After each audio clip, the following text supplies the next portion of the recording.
The chair legs scraped louder than they should have. That's what I remember first, not his voice, not the words, but the sound of wood against tile sharp enough to make people look up. My glass was still in my hand when I said it. Then she can start paying your rent. The room didn't just go quiet, it folded in on itself. My mother's fork stopped halfway to her mouth. My sister's smile stayed exactly where it was, but her eyes flickered quick, calculating, like she was trying to decide whether this was a joke she could laugh at or a line she shouldn't cross. Rent, my mother said, her voice too light, too careful.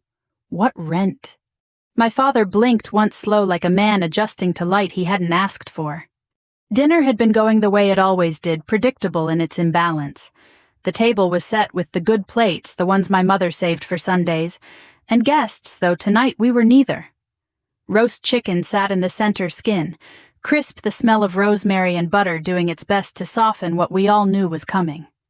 My sister Claire had arrived 10 minutes late and 10 degrees warmer than the room required. She always did. She carried her presence like it was something she'd earned, not something handed to her at birth. My father stood when she walked in. He didn't do that for anyone else. "There she is," he said, smiling in a way I'd spent most of my life trying to earn and had long since stopped expecting. My star. Claire kissed his cheek, light practiced. "Hi, Dad." I nodded at her. "Hey." She smiled at me, kind enough to be seen as kind, distant enough to stay safe. "Traffic was a mess," she said, sliding into her seat. "But I made it." "You always do," my father replied. I took a sip of water. It tasted like metal. Or maybe that was just the evening settling into its usual shape. We ate. Small talk moved around the table like a careful guest stepping over cracks. My mother asked about the weather, about the neighbors, about things that didn't require opinions. Claire talked about a brunch she'd gone to, a friend's engagement, a new place downtown that served cocktails with names that sounded like apologies. "And you," my father said, finally turning his attention to me, "what are you up to these days?" It wasn't curiosity, it never was, it was setup. "Working," I said, "same as usual." He chuckled. Always so mysterious. He carved another piece of chicken, precise, controlled. "You know Claire just got another promotion." Claire waved a hand. "It's not a big deal." "It is," he said. "She works hard. People notice." I nodded. "That's good." He looked at me. Then really looked the way you examine something you've already decided doesn't measure up. You could learn something from her. There it was, the line we always crossed.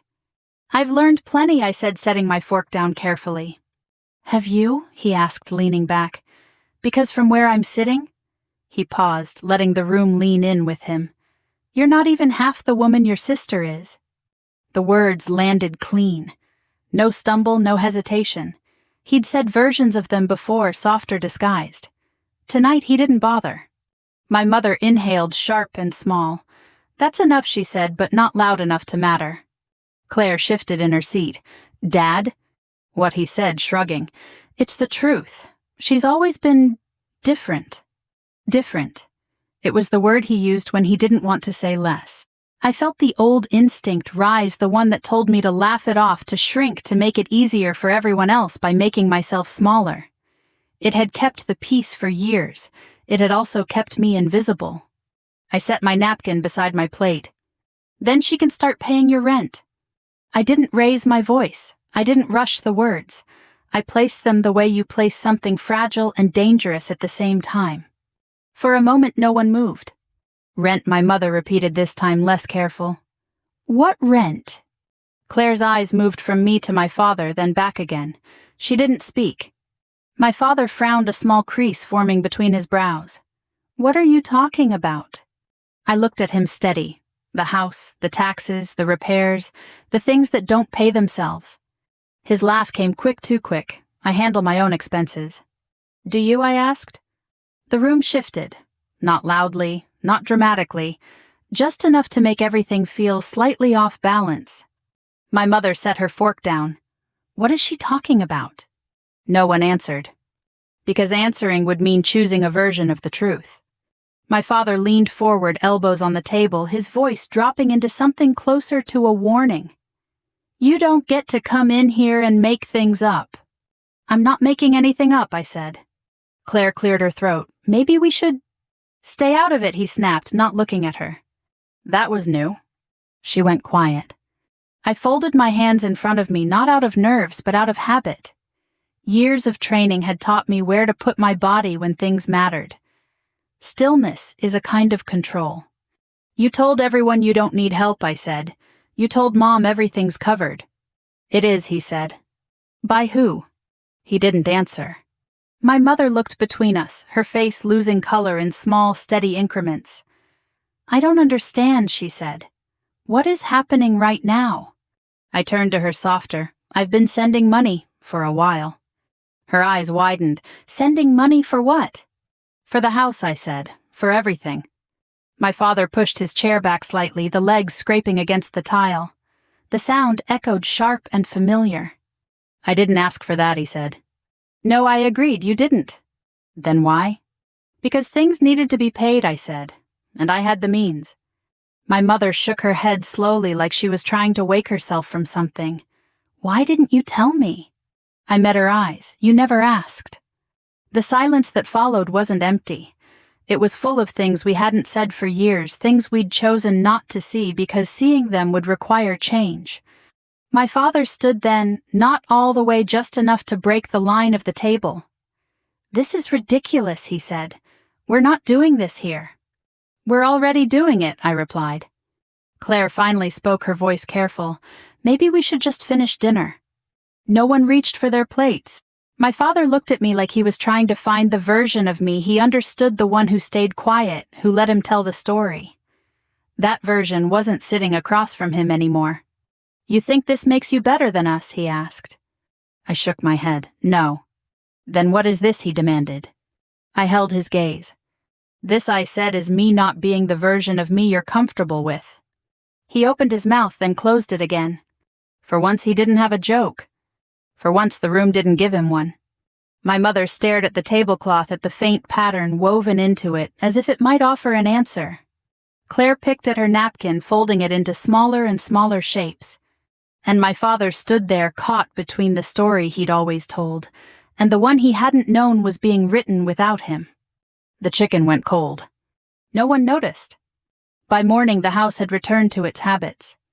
Coffee brewed at 6. The pipes clicked in the walls like they were remembering something. My mother moved through the kitchen with the quiet efficiency of someone who believes that if she keeps everything else in order, maybe the people will follow. No one mentioned dinner. That was how we handled things growing up, not by resolving them, but by placing them carefully out of sight and stepping around them like furniture you don't want to admit doesn't belong. I sat at the table with a mug warming my hands, watching steam rise in thin, patient lines. Outside, the yard looked the same as it always had, grass-trimmed edges, neat, nothing out of place. Appearances had always mattered in our house, not truth, never truth. My father came in a few minutes later. He nodded at me once like I was someone he recognized but didn't particularly know. Morning, he said. Morning.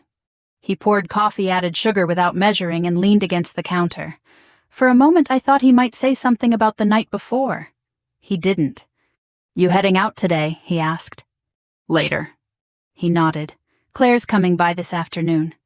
Of course she was. He didn't ask if I'd be there. He didn't ask if I wanted to stay. He didn't ask anything that might require him to acknowledge the shift that had already begun. That was his way. If he didn't name something, it didn't exist. I learned that early. I grew up in a house where comparison was a language. It didn't start loud. It never does. It starts small, almost reasonable. Why can't you be more like your sister? Look how she handles things. See, that's how it's done. At first, it sounds like guidance. Over time, it becomes measurement. Eventually, it becomes identity. Claire was easy to measure. She smiled at the right moments, laughed at the right volume, knew how to move through a room in a way that made people feel like they'd chosen her, not the other way around. Teachers liked her. Neighbors noticed her. My father admired her in a way that felt effortless, like breathing. I was useful. That's the word I settled on when I was old enough to understand the difference. I didn't light up rooms. I didn't soften edges. I didn't know how to make people comfortable when they didn't want to be. What I could do was show up, do the work, and not need applause. In our house, that wasn't the kind of value anyone talked about. I remember a Sunday afternoon when I was maybe 12, the kind of day where the air feels too still, like something is waiting. We had guests over, neighbors, people from church, the kind who sit on your couch and comment on things they don't have to live with. Claire had just finished telling a story about a school event, something small but told well. Everyone laughed at the right places. My father leaned back in his chair, pride easy in his posture. "That's my girl," he said. Then he looked at me. "And this one," he added, gesturing with his glass, "she'll get there eventually." Laughter, not cruel, not kind either, just enough to land. I smiled because that's what you do when you don't want to make things worse. Later in the kitchen, my mother pressed a dish towel into my hands and said, "He doesn't mean it like that." I nodded. "He just wants you to try harder," she added. I didn't ask harder at what. By high school, I had stopped trying to win a game I wasn't playing. Claire went to dances. I ran track. Not because I loved it, but because running gave me something clean, effort and result out. No interpretation, no comparison, just time, distance, breath. I wasn't fast, I wasn't slow, I was consistent. No one cheered for consistent. At dinner, my father would ask Claire about her day first. He always did. By the time he got to me, if he got to me, the conversation had already moved on. "What about you?" he'd say like an afterthought. "Nothing much," I'd reply. It became easier that way. Invisibility isn't always a burden, sometimes it's a strategy. The military wasn't a rebellion. People like to frame it that way, like I joined to prove something, to escape, to become someone else. That's not what it was. It was structure. It was clarity. It was a place where the rules were written down and followed, where effort mattered more than charm, where you didn't have to be the version of yourself someone else preferred in order to be considered valuable. The first time an instructor corrected me, it was direct, precise, without edge. "Fix your approach." I did. Better. That was it.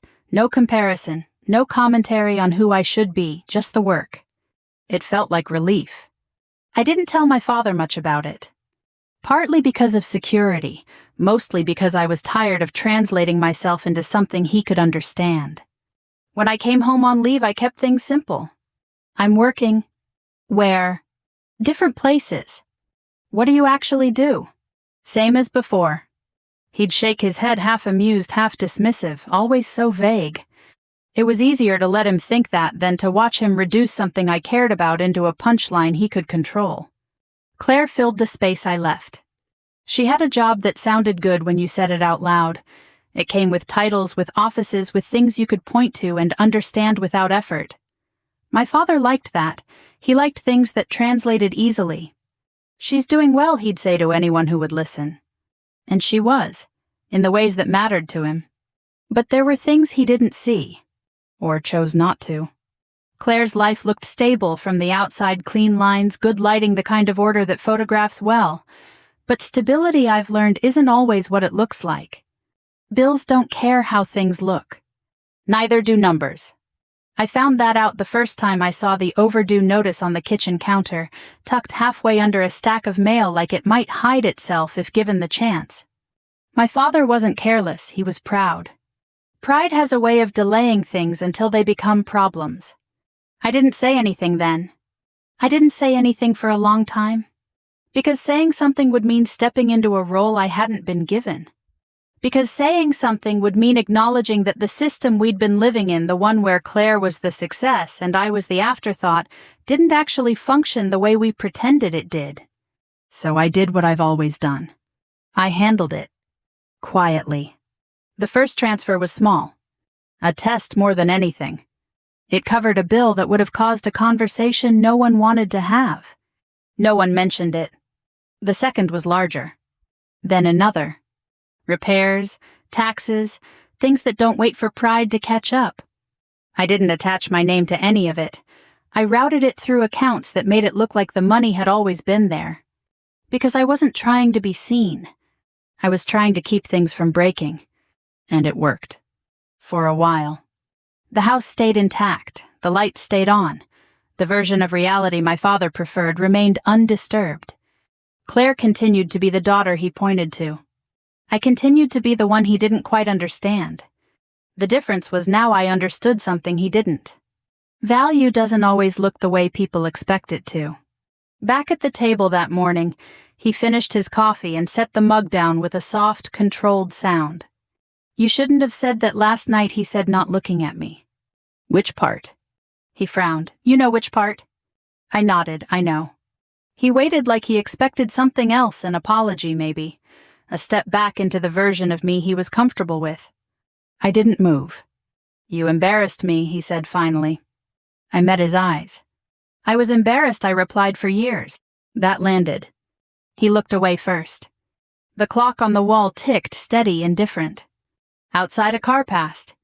Inside something had shifted. Not loudly. Not completely. But enough that the next conversation wouldn't sound the same. Claire arrived at exactly 2:17 p.m., which was late enough to be forgiven and early enough to be noticed. She parked in the driveway like she always did, slightly angled like she didn't intend to stay long but never really left when she said she would. The car door shut with a soft, expensive sound. She stepped out wearing something that looked effortless but wasn't. It never was. My father was already at the window. "There she is," he said, not to me but into the room as if the house itself needed to be informed. I stayed where I was sitting at the kitchen table, a glass of water untouched in front of me. Claire walked in with that same practiced ease she carried everywhere, shoulders relaxed, smile, ready eyes, scanning just enough to take the temperature of the room. "Hey," she said. "Hey," I replied. My father moved toward her before she'd even set her bag down. "Traffic okay?" he asked. "Not bad," she said, "just the usual." He nodded, satisfied, like she'd passed a test no one had announced.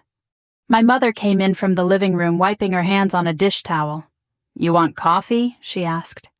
"Sure," Claire said, smiling at her in that soft, appreciative way that made people feel useful. It was a small thing. It always had been.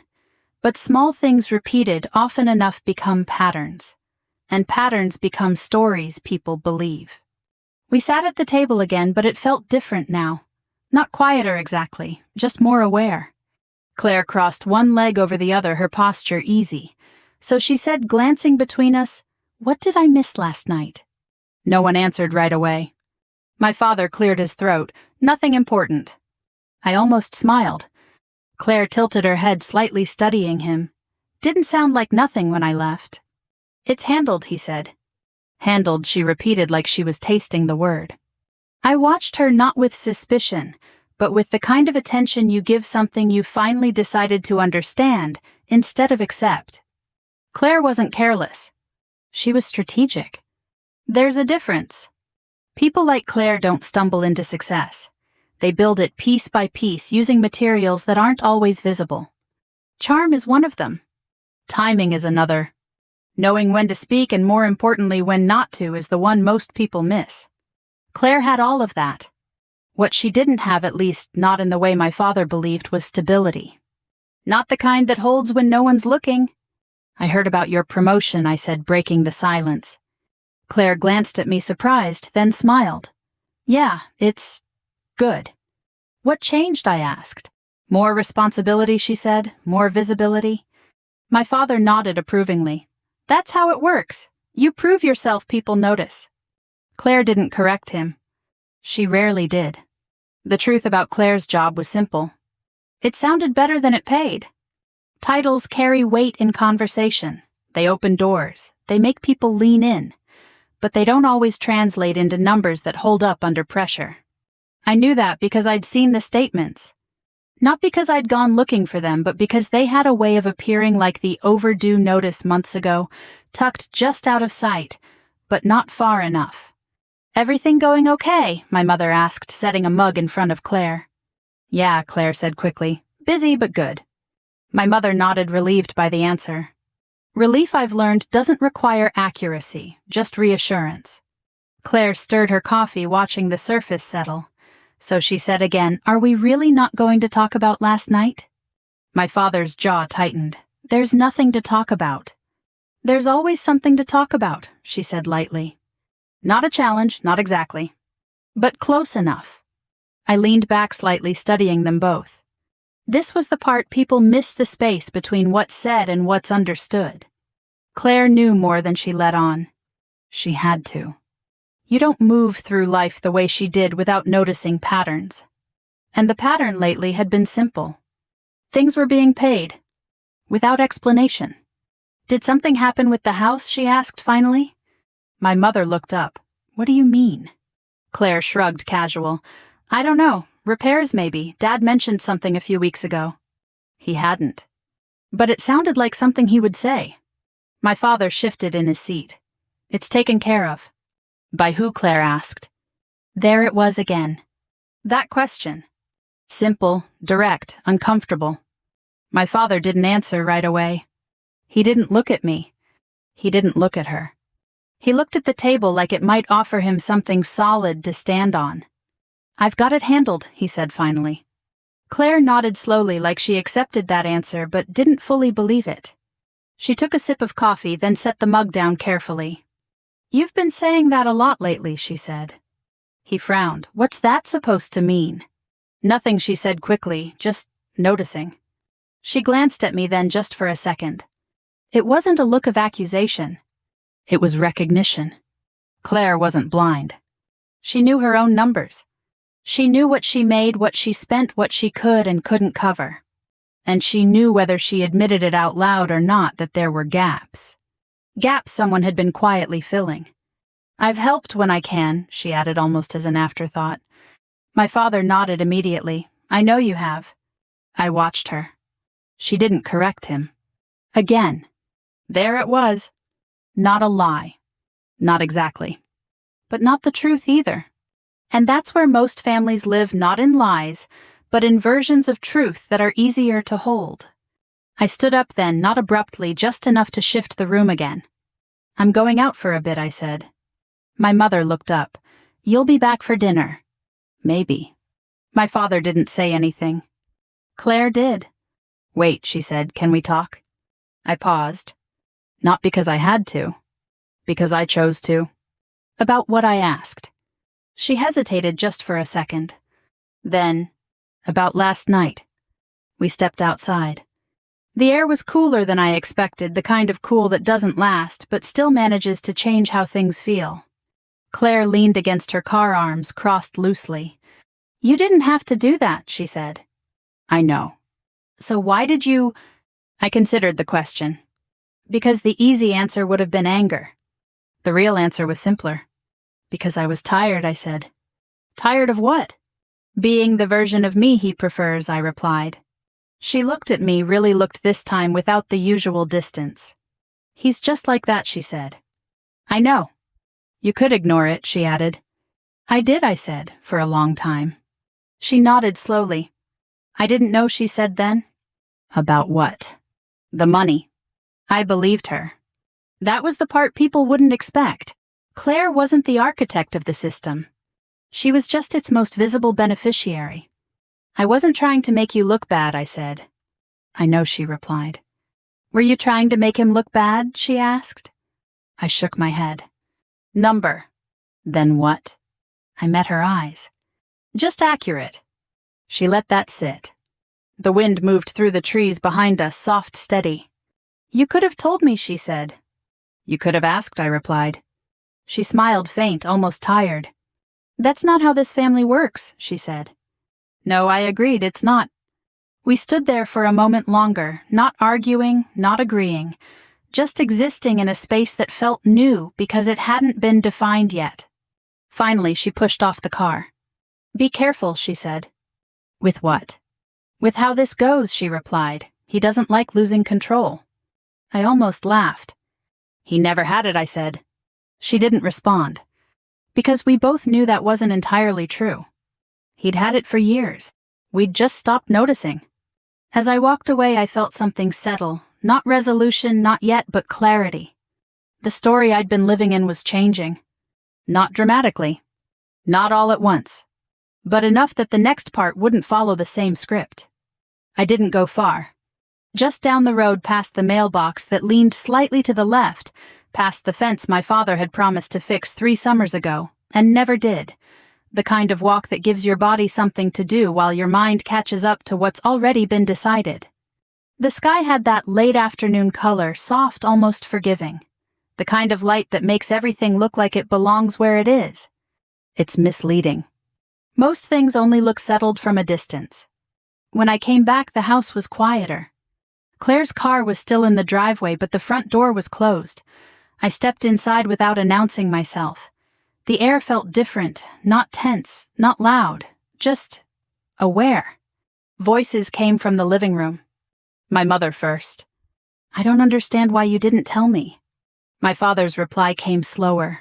There was nothing to tell. "That's not true," she said. "You said everything was covered." "It is." "By who?" Silence. The kind that doesn't hide anything, the kind that reveals it. I stepped into the doorway. They didn't notice me at first.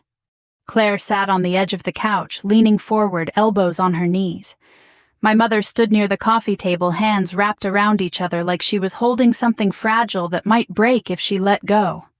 My father stood by the window looking out, but not seeing anything. "I asked you," my mother said again, quieter this time, more than once. "And I answered," he replied. "You avoided," she corrected. He turned then, sharp defensive. "I handled it." "How?" she asked. Another pause. "Not long." "Just long enough." "That's what I thought I said." They all turned. Claire's eyes flicked to me, then back to him. My mother looked relieved and terrified at the same time. My father didn't look surprised. He looked cornered.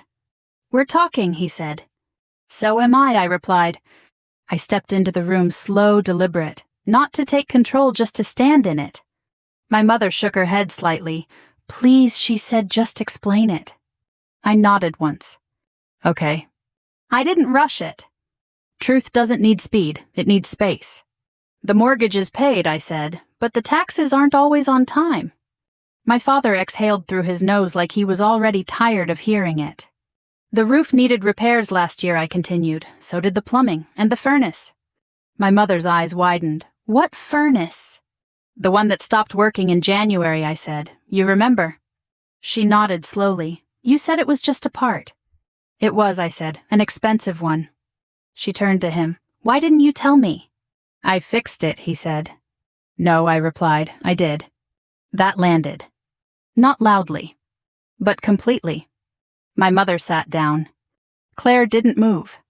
My father's jaw tightened, the muscle shifting under the skin like something trying to break through. "I didn't ask you to do that," he said.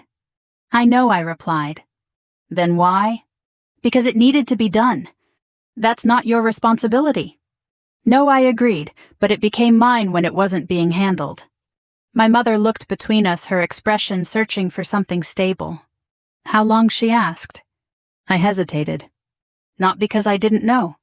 Because saying it out loud would change everything in a way that couldn't be undone. "A few years," I said. Her breath caught. "A few years?" I nodded. Claire leaned back slowly, her posture changing, something in it, loosening like a piece of a puzzle she hadn't realized was missing, had just clicked into place. "You've been covering everything?" she asked. "Not everything," I said, "just enough." She let out a small laugh, not amused, just surprised. "And he just let that happen?" My father turned to her, anger rising now easier than whatever else he might have felt. "I didn't let anything happen," he said. "I handled my own house." Claire raised an eyebrow. "Did you?" That was the moment. Not the reveal. The shift. The room had already moved. Now it was settling into a new arrangement. My father looked at me again, searching for something, weakness maybe, or a way to reframe what had just been said into something he could manage. "You're making this sound like I can't take care of my own family," he said. I met his gaze. "I'm making it sound like what happened," I replied. "That's not the same thing." "It is," I said. He took a step forward. "You don't get to come in here and rewrite everything he said." "I'm not rewriting," I answered. "I'm clarifying." For who, he demanded. For anyone who's been listening to the wrong version? Silence again. But different now. Less heavy. More precise. My mother pressed her hands to her face, then lowered them slowly. All this time she said, "You let me think we were fine." "We are fine," he insisted. "Because of her," Claire said. He didn't respond. Claire stood up. "That's why you didn't want to talk about it," she said, more to herself than anyone else. My father shook his head. "This isn't what it looks like." "Then what is it?" she asked. He opened his mouth. Nothing came out. I watched him. Not with anger. Not even with satisfaction. Just observation. For years he'd controlled the narrative not through lies but through confidence, the kind that makes people stop questioning. Now that confidence had a crack in it. Not big, but enough. "I wasn't trying to expose you," I said. He looked at me sharply. "Then what were you doing?" I considered that. Because the answer mattered. Not for him. For me. I was correcting something I said finally. What he asked. "The idea that I don't contribute," I replied. He scoffed. "This isn't about contribution." "No," I said. "It's about perception." My mother nodded slowly, like she was beginning to understand something she hadn't had the words for before. "You've always talked about her like she trailed off, glancing at Claire. "Like she's the one holding everything together," Claire finished. My father didn't deny it. "I never said that," he muttered. "You didn't have to," I said. The room held that. All the things that had been implied, repeated, reinforced over years, without ever being directly stated. That's how most beliefs form. Not through declaration. Through repetition. Claire crossed her arms, looking at him now with something new, not admiration, not defense. Assessment. "That's not fair," she said. To who he shot back. To her, Claire replied, nodding toward me. That surprised me. Not because she said it. Because she said it out loud.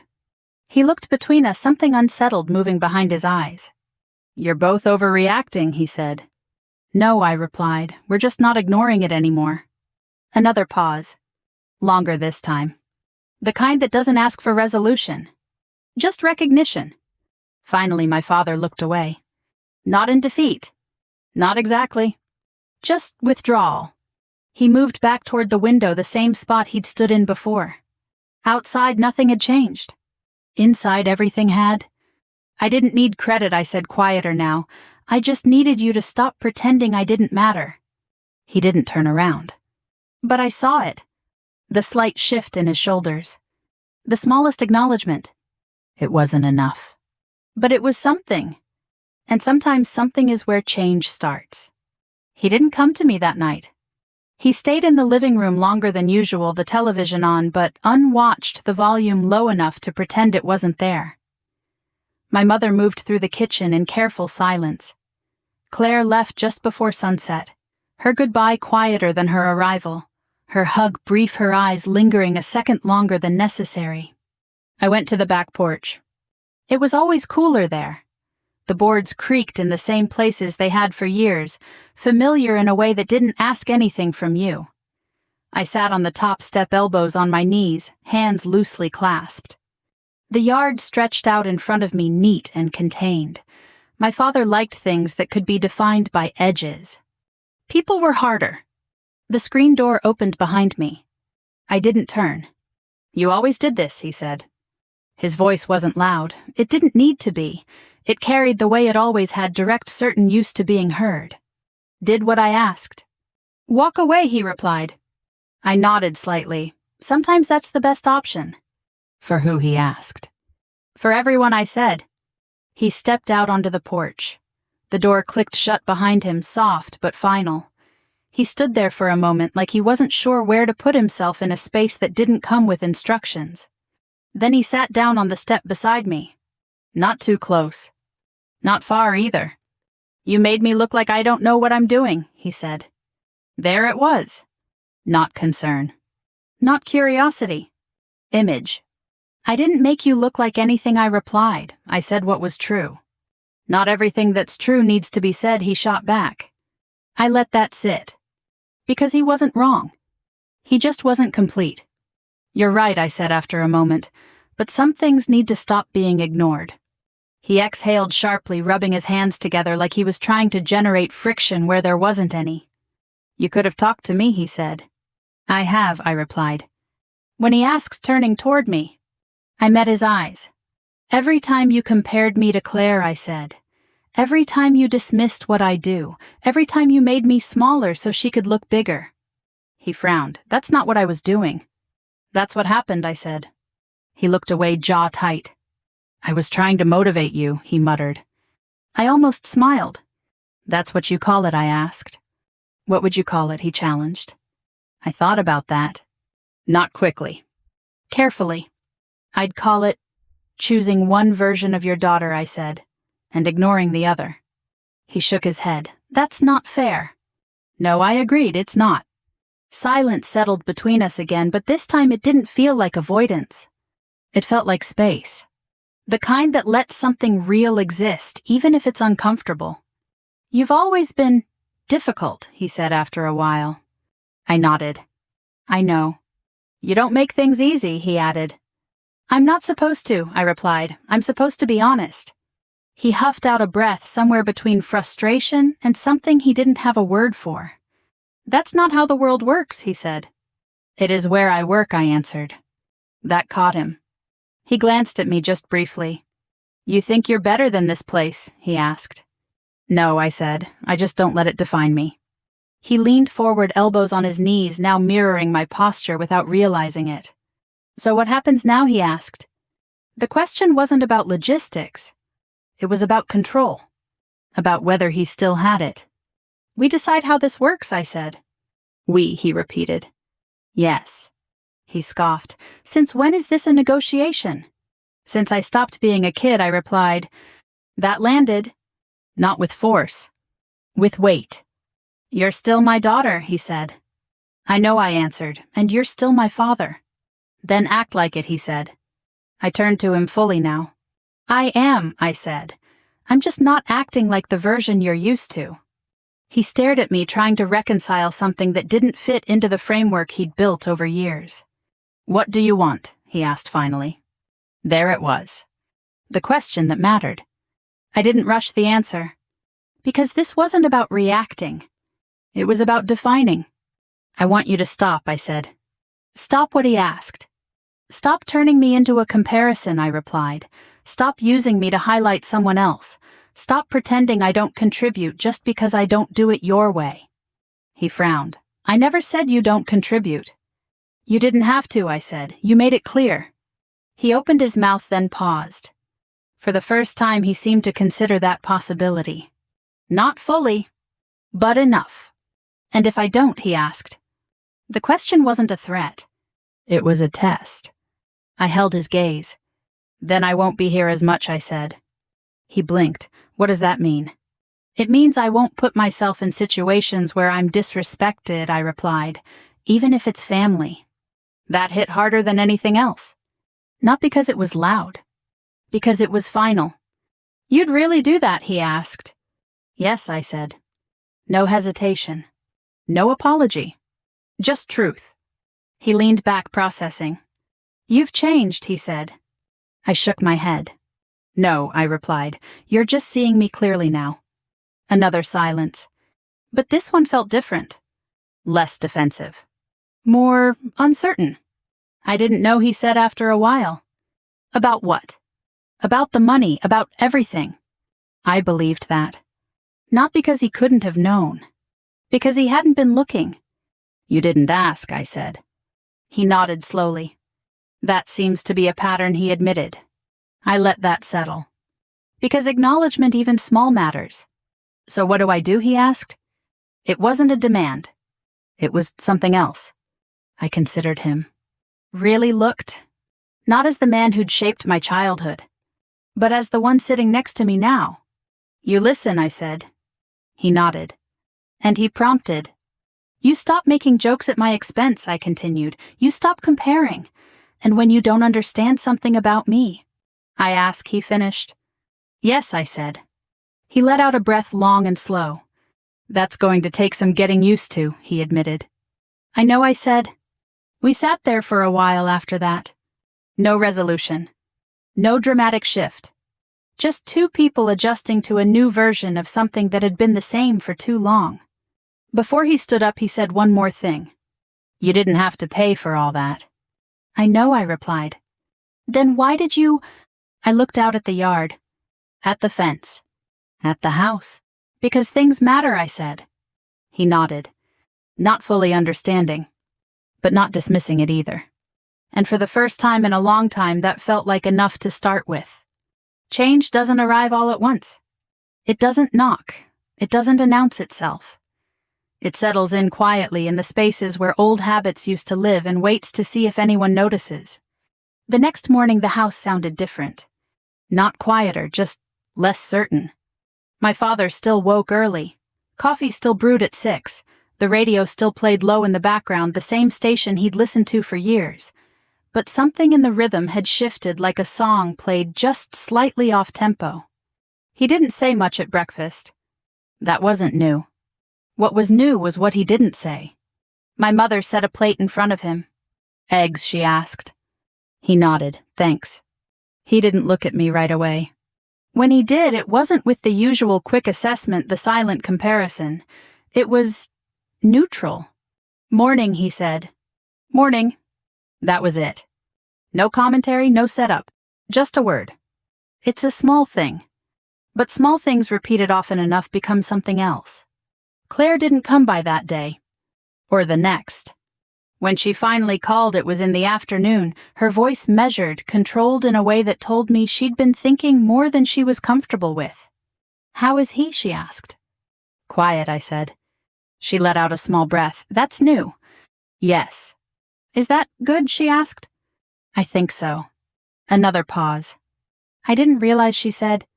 "About what?" "How much he built everything around me," she replied. I leaned against the counter, looking out the window. "He didn't build it around you," I said. "He built it around what he understood." "And that was me," she said. "Yes?" She didn't argue. "I never asked him to do that," she added. "I know. But I didn't stop it either," she said. That was closer to the truth. "Most people don't," I said. "Not when it benefits them." She was quiet for a moment. "That sounds like something you've thought about for a while," she said. "It is." We didn't stay on the phone long. Not because there was nothing to say. Because we were still figuring out how to say it. Back at the house, things moved slowly. Carefully. My father fixed the loose hinge on the cabinet door that had been off for months. He didn't mention it, he just did it. He checked the mailbox earlier than usual, sorting through the envelopes with more attention than before. Bills, I noticed, didn't sit untouched anymore. At dinner, he didn't start conversations. But when my mother spoke, he listened. Not distracted. Not waiting for his turn. Just listening. On the third day, he tried something new. "How's work?" he asked me. It wasn't the question. It was the way he asked it. No edge, no expectation. Just a question. "Busy," I said. What kind of busy, he followed. I paused. Not because I didn't have an answer. Because I was deciding how much to give. "Long hours," I said. "A lot of responsibility." He nodded. "Sounds like it matters," he said. It does. He didn't ask for details. That mattered more. We sat in that space for a moment. Not uncomfortable. Just unfamiliar. Later that evening, he stepped out onto the porch while I was already there. He didn't sit immediately. He stood looking out at the yard, hands in his pockets. "I've been thinking," he said. "That's usually dangerous," I replied. He gave a small smile. Not the kind he used at the dinner table. Something quieter. "Yeah," he said, "I guess it is." He sat down beside me. Same distance as before. Measured. I didn't realize how often He stopped searching. "Compared," I offered. He nodded. "Yeah." I waited. Because this part matters. Not interrupting. Not filling the silence. Letting people arrive at their own conclusions. "I thought I was helping," he said. "I know," I replied. "But I wasn't," he added. "No," I said. He nodded slowly, absorbing that without argument. "That's a hard thing to admit," he said. "It is," I agreed. He leaned forward, elbows on his knees again. "I've been mean," he said. Not loud. Not dramatic. Just stated. I looked at him. You've been afraid, I said. He frowned slightly. Afraid of what? Of not knowing how to connect without control, I replied. He let out a breath. That sounds about right, he admitted. We sat there for a while. The air had cooled again, the kind that settles into your skin without asking. I don't know how to fix it, he said after a while. You don't fix it, I said. Then what do I do? You change how you act, I replied, consistently. He nodded. That sounds like work, he said. It is. He was quiet again. Then, I talked to Claire, he said. I glanced at him. About what? About how I've been treating both of you, he replied. And, he shrugged slightly. She said I made it easy for her. That's honest, I said. Yeah, he agreed. Another pause. But not empty. I don't want to be that guy, he said. What guy, I asked. The one who only sees what's easy to see, he replied. I nodded. That's a good place to start, I said. The next few days continued like that. No big conversations. No dramatic apologies. Just adjustments. At the grocery store, he introduced me to someone from his old job. This is my daughter, he said. He stopped there. No comparison. No qualification. Just a statement. The man nodded. Nice to meet you.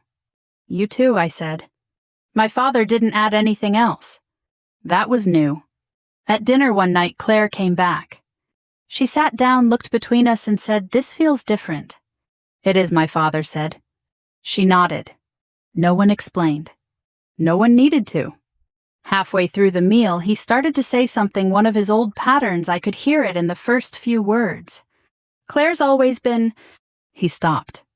Mid-sentence. He cleared his throat. Claire's doing well, he corrected. And left it there. I noticed. So did Claire. She didn't smile. But something in her shoulders relaxed. That's what change sounds like. Not perfection. Correction. Later that night, as I was getting ready to leave, my father stood by the door. You heading back tomorrow? He asked. Yes. He nodded. Drive safe, he said. Then after a second, let me know when you get there. It wasn't a big moment. No declarations. No grand gestures. Just care. Unpracticed. Real. I nodded. I will. As I stepped outside the porch, light flicked on behind me. Not because it had to. Because he turned it on. And for the first time in a long time, I didn't feel like I was leaving something unfinished. By late summer, the heat had softened into something more forgiving. The kind of weather that lets you stay outside a little longer than you planned. The kind that makes people linger in conversations instead of rushing through them. The town looked the same, but it moved differently, less sharp, less performative. At the diner, no one asked questions anymore. They just nodded. At church, people stopped leaning in with curiosity. They stood beside me instead, hand-steady voices even. They used my name without attaching anything to it. Respect, I've learned, doesn't arrive loudly. It settles. My father had changed.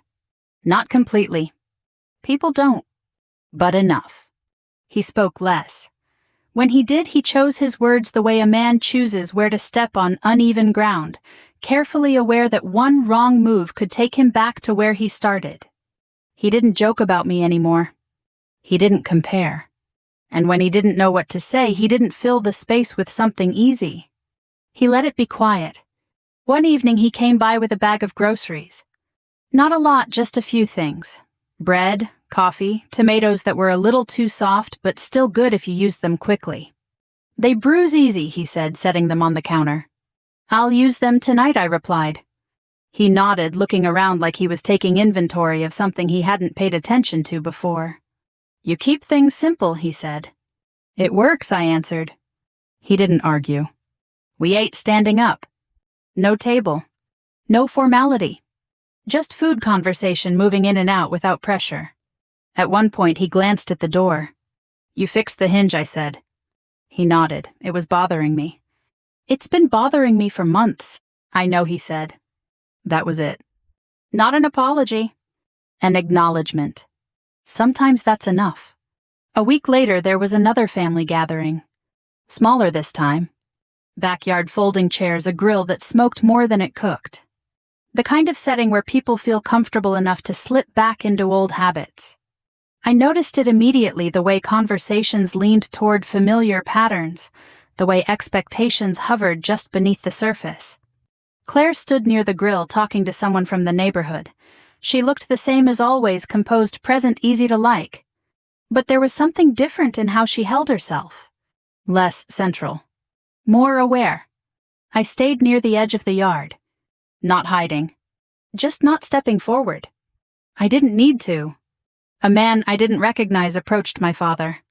"Your daughter's here," he asked. My father nodded, both of them. The man glanced around.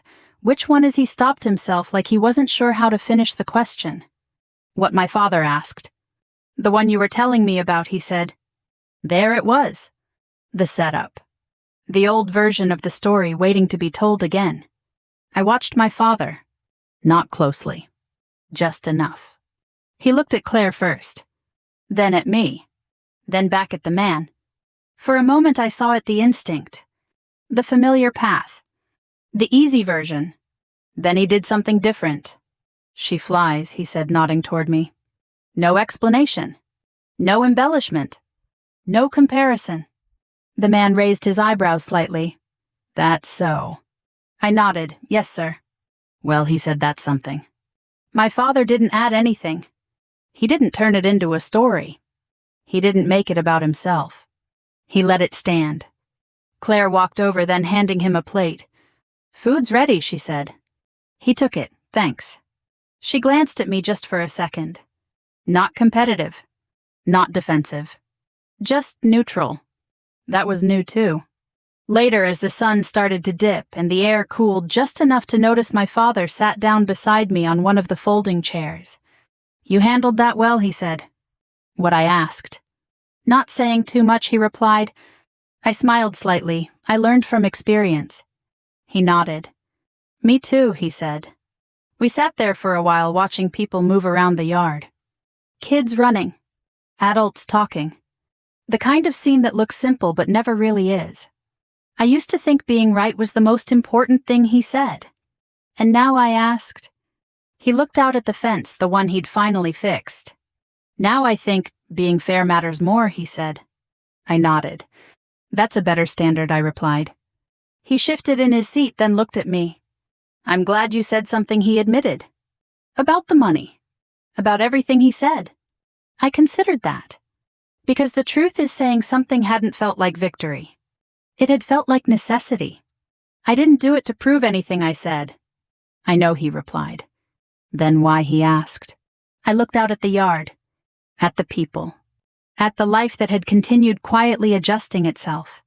"Because I didn't want to disappear in my own story," I said. He nodded slowly. "That makes sense," he said. "We didn't say much after that. We didn't need to." That's the thing about revenge. People think it's loud, dramatic, final. It's not. Real revenge is quieter than that. It's not about making someone else smaller. It's about refusing to be reduced. It's drawing a line and standing on your side of it even when it would be easier to step back. It's living in a way that doesn't require permission. My father stood up after a while. "Need anything?" he asked. "No," I said, "I'm good."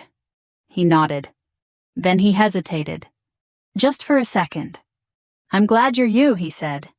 "Not polished. Not perfect. But real." I nodded. "Me too," I replied. That night I packed my bag. Boots by the door. Jacket on the hook. The same routine I'd followed for years. The difference was, this time I didn't feel like I was leaving something behind. I was taking it with me. As I stepped outside the porch, light came on again. I didn't turn around. I didn't need to. If you've ever been in a place where you felt unseen or measured against someone else's version of who you should be, then you know how quiet that kind of weight can be, and how powerful it is when you finally set it down. If this story felt familiar to you, if it reminded you of something you've lived through or are still working through, leave a comment and tell me where you're listening from. I'd like to know how far stories like this travel. We share stories like this every day, real ones, honest ones, the kind that stay with you a little longer than you expect. If you want to hear more, subscribe and stay with us. Let's keep choosing respect together.